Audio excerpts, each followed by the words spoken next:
Hello नमस्कार, मैं सुरेश कुमार। स्वागत है फिर से 10वीं क्लास की साइंस क्लास के अंदर, जिसमें हम पढ़ रहे थे रंग बिरंग मानव नेत्र, रंग बिरंगा संसार। मानव नेत्र हमने पढ़ा।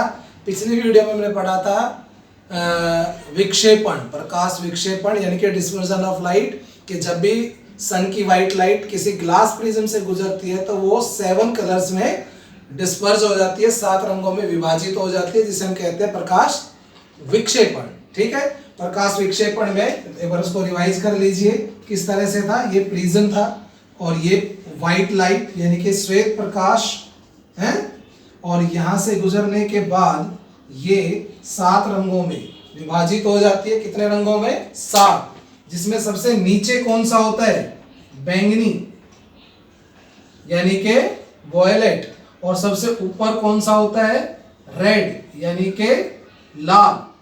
सबसे ऊपर लाल, सबसे नीचे बैंगनी, बैंगनी के बाद इंडिगो यानी कि नीला, उसके बाद नीला, उसके बाद आसमानी, उसके बाद हरा, उसके बाद पीला, उसके बाद नारंगी, और सबसे ऊपर लाल होता है।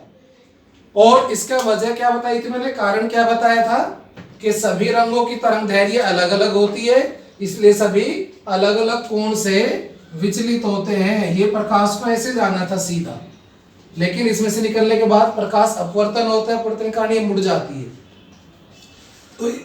तो इसमें जो विचलन होता है, लाल रंग का विचलन सबसे कम, ये नोट कर ले, लाल रंग का विचलन सबसे कम और बैंगनी रंग का विचलन सबसे ज्यादा होता है। सबसे ज्यादा कौन सा कलर विचलित होता है? बैंगनी, और सबसे कम कौन सा होता है? लाल। बाकी इनके बीच में होते हैं।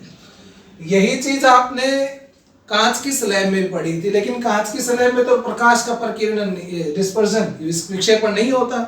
ये भी कांच का प्रिज्म है और वो भी कांच की स्लैब थी।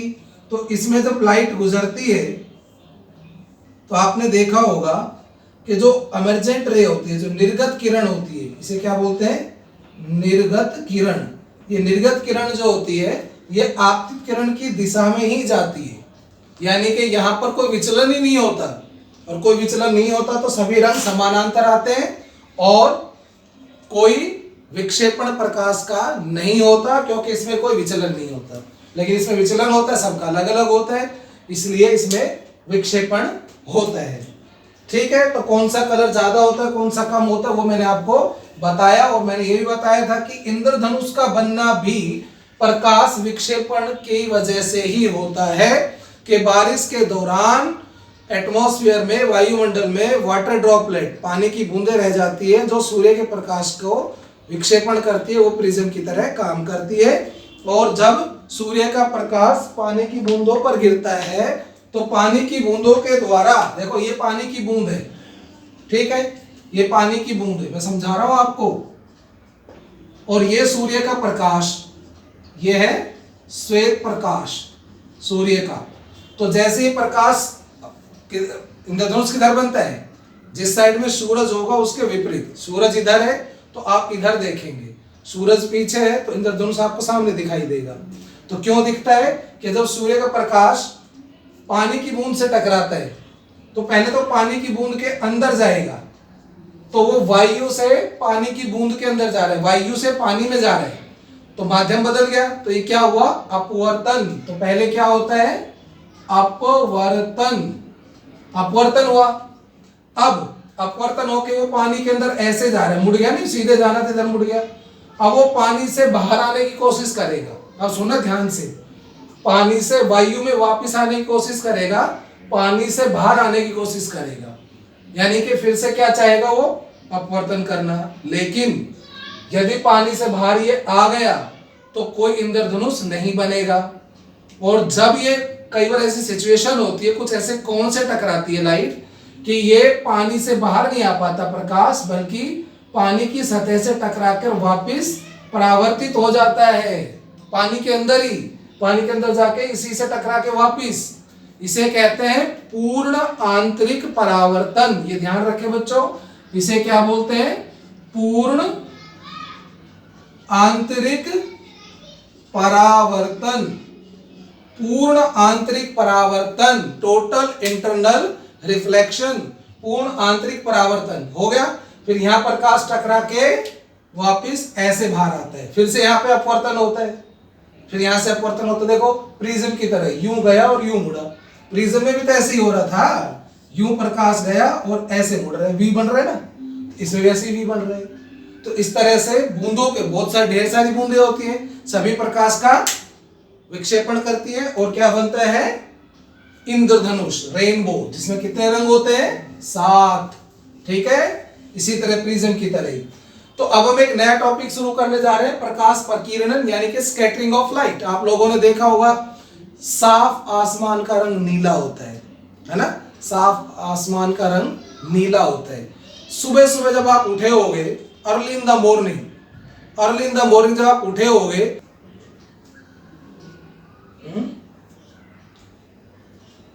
प्रकाश प्रकीर्णन, तो जैसा मैं बता रहा था, आसमान का रंग नीला, सूर्य जब सुबह उगता है तो आपने देखा होगा सुबह सुबह जब सूर्य उगता है और शाम के टाइम जब वो छिपता है, अर्ली सनराइज और सनराइज और सनसेट के टाइम पे आपने देखा होगा सूर्य का कलर कैसा होता है, रेडिश, लाल रंग का होता है, एकदम लाल नहीं होता लेकिन रेडिश अपीयरेंस होती है ना, होता है ना। तो आसमान का रंग नीला, सूर्य का सुबह जब उगता है, शाम को जब छिपता है उस दौरान लाल रंग। डेंजर सिग्नल, जो खतरे के सिग्नल होते हैं वो कैसे होते हैं, रेड, रेड होते हैं ना। रोड पे भी देखा होगा आपने, लाइट कैसी होती है, जो रोड लाइट होती है, ट्रैफिक लाइट होती है, वो रेड कलर की होती है रुकने के लिए। तो ऐसा क्यों होता है, ठीक है। तो चलिए हम इनके बारे, इन सब के आंसर ढूंढेंगे अभी कि ये सब ऐसा क्यों होता है। तो उसी का कारण है प्रकाश का प्रकीर्णन, स्कैटरिंग मतलब फैलना। तो जब प्रकाश किसी बहुत छोटे कण से, ये कोई बहुत छोटा कण है, बहुत छोटा कण, जैसे वायु का कण, जैसे पानी का कण, धूल का कण, धुएं का कण, जब इस तरह के छोटे छोटे कण होते हैं, वायु का हो सकता है, धूल का, धुएं का, पानी का, छोटे छोटे कण होते हैं, और जब इन कणों का आकार बहुत छोटा होता है, कणों का आकार बहुत छोटा हो, जो प्रकाश की तरंग दैर्घ्य है ना, जो प्रकाश आ रहा है उसकी तरंग दैर्घ्य से इनका साइज बहुत छोटा हो, तो ये कण प्रकाश की किरणों को चारों तरफ फैला देगा। और ये चारों तरफ प्रकाश की किरणों का फैलना किसी बहुत छोटे कण से टकराकर ही प्रकाश का प्रकीर्णन कहलाता है। प्रकाश का किसी बहुत छोटे कण जिसका आकार प्रकाश की तरंग दैर्घ्य से छोटा होता है, प्रकाश का किसी बहुत छोटे कण, कितना छोटा कण, जिसका आकार प्रकाश की तरंग दैर्घ्य से छोटा होता है। ये कंडीशन बहुत जरूरी है कि कण का आकार, जो स्कैटर करने वाला है ना, जो प्रकीर्णन करने वाला है, उसका आकार तरंग दैर्घ्य से काफी छोटा होना चाहिए। होता है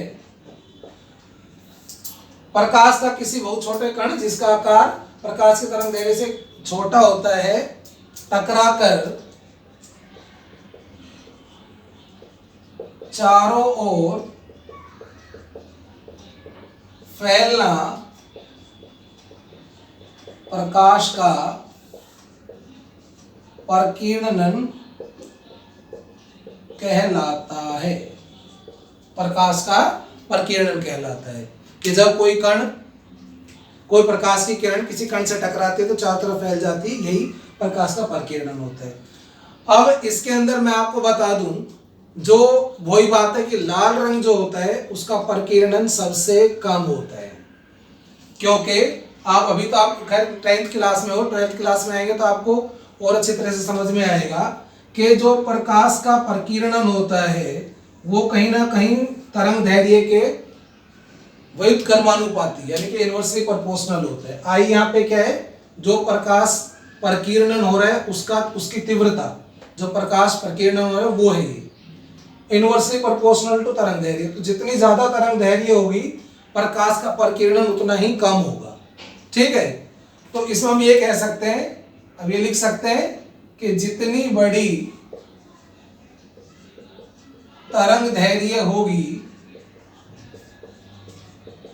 प्रकीर्णन उतना ही कम होगा। और उल्टा भी है। उल्टा क्या कि तरंग दैर्घ्य जितनी छोटी होगी प्रकीर्णन उतना ज्यादा होगा। प्रकीर्णन उतना ही ज्यादा होगा। तरंग दैर्घ्य जितनी छोटी प्रकीर्णन उतना ही ज्यादा, तरंग दैर्घ्य जितनी ज्यादा होगी प्रकीर्णन उतना ही कम, वो उतना ही कम फैलेगा। तो आपको पता होना चाहिए कि लाल रंग की तरंग दैर्घ्य सबसे ज्यादा होती है, जो हम देखते हैं विजिबल लाइट, जो दृश्य लाइट जिसे हम देख सकते हैं, उसमें लाल रंग की तरंग दैर्घ्य सबसे ज्यादा और नीले रंग की तरंग दैर्घ्य सबसे कम।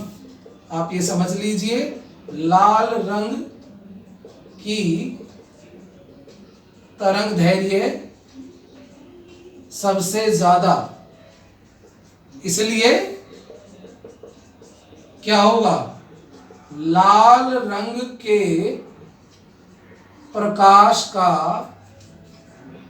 प्रकीर्णन सबसे कम होता है और बैंगनी रंग के प्रकाश की तरंग दैर्घ्य सबसे कम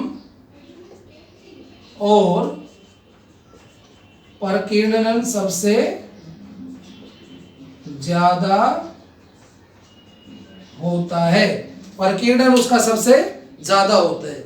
लेकिन अब हम पढ़ेंगे कि आसमान का रंग नीला क्यों होता है। अब आप बताइए कि क्वेश्चन क्या है हमारा, कि आसमान हमें नीला क्यों दिखाई देता है।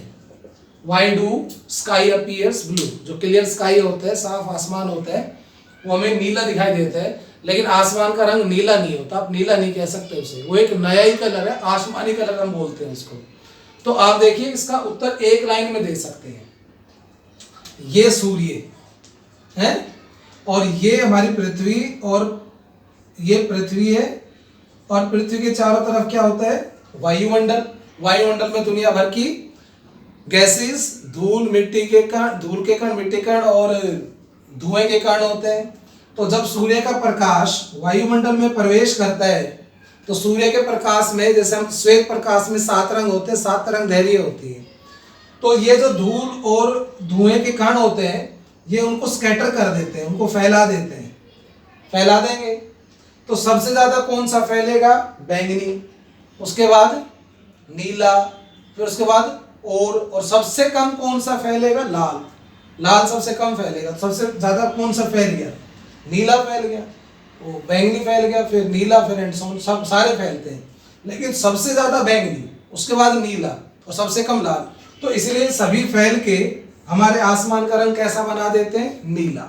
हमें नीला दिखता है। आसमान नाम की कोई चीज नहीं है जो नीला है ना। कोई भी जो आप देखते हो तो उसको ये नहीं कि आप टच कर लोगे, नीला कुछ नहीं है, टोटल स्पेस है। ये सब नीला नीला जो दिख रहा है, ये सूर्य से आने वाला प्रकाश है जो फैल गया। ठीक है, तो नीला सबसे ज्यादा। आप इसका उत्तर क्या लिखेंगे, वैसे इसका उत्तर सिंपल से है, आप लिख ले नोटबुक में कि सूर्य से आने वाले प्रकाश में नीले रंग की तरंग दैर्घ्य कम होती है और उसका प्रकीर्णन ज्यादा होता है, इसलिए वो ज्यादा फैलता है और आसमान का रंग नीला दिखता है। सिंपल सी बात। क्या, सूर्य से आने वाले प्रकाश में नीले रंग की तरंग दैर्घ्य कम और प्रकीर्णन ज्यादा, इसलिए हमें आसमान का रंग नीला दिखाई देता है। ठीक है, अच्छा, उसके बाद जो एक और था कि भाई एस्ट्रोनॉट जो कोई स्पेस में जाता है, स्पेस में जाता है एस्ट्रोनॉट, तो वहां पर तो आसमान डार्क, काला नजर आता है। स्पेस में जाते हैं ना, जो अंतरिक्ष में जाते हैं, तो एक अंतरिक्ष यात्री को पूरा स्पेस डार्क यानी कि काले रंग का दिखाई देता है। ऐसा क्यों? क्योंकि वहां पर वायुमंडल ही नहीं है। वहां वायुमंडल नहीं है, वहां एटमॉस्फेयर नहीं है, वहां पे एयर नहीं, धूल नहीं, धुआं नहीं, कुछ नहीं। तो प्रकाश का प्रकीर्णन करेगा कौन? कोई भी नहीं। तो प्रकाश सीधा चला जाता है, फैलता ही नहीं है। फैलेगा नहीं तो फिर कैसा दिखेगा हमें? Black, dark. तो इसका उत्तर भी आप लिख लेंगे क्या कि अंतरिक्ष में अंतरिक्ष यात्री को आसमान नीला क्यों नहीं दिखाई देता है, डार्क क्यों दिखाई देता है, काला क्यों दिखाई देता है? तो आप बता देंगे कि अंतरिक्ष में वायुमंडल नहीं होता, वहां पर प्रकाश का प्रकीर्णन करने के लिए कोई कण नहीं होते, इसलिए प्रकाश का प्रकीर्णन ही नहीं होता, इसलिए आसमान हमें डार्क दिखाई देता है।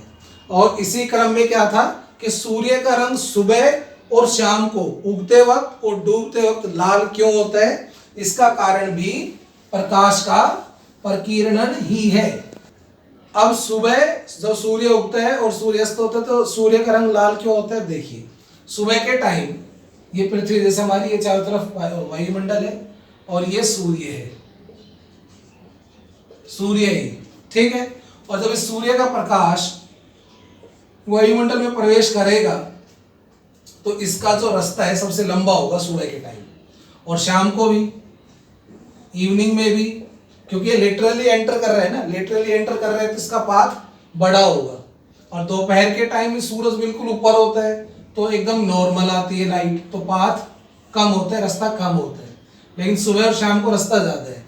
ज्यादा होने की वजह से क्या होता है कि सूर्य का प्रकाश जब वायुमंडल में प्रवेश करता है तो जो वायुमंडल में गैस, धूल, धुएं के कण है वो सूर्य के प्रकाश का प्रकीर्णन कर देता है, वो सूर्य के प्रकाश को फैला देते हैं। लेकिन लाल रंग की तरंग दैर्घ्य सबसे ज्यादा और उसका प्रकीर्णन सबसे कम, यानी कि लगा लो प्रकीर्णन होता ही नहीं है, प्रकीर्णन तो फैलेगा ही नहीं, तो सीधा पृथ्वी तक कौन सा रंग पहुंचेगा? लाल ही तो पहुंचेगा। बाकी सारे रंग क्या हो गए? फैल गए। लाल रंग नहीं फैला, वो आ गया, तो सूर्य का रंग हमें कैसा दिखेगा? लाल। लेकिन एकदम लाल नहीं होता, वो रेडिश, रेडिश होता है, ऑरेंज भी नहीं कह सकते, रेडिश होता है, रेड अपीयरेंस होती है।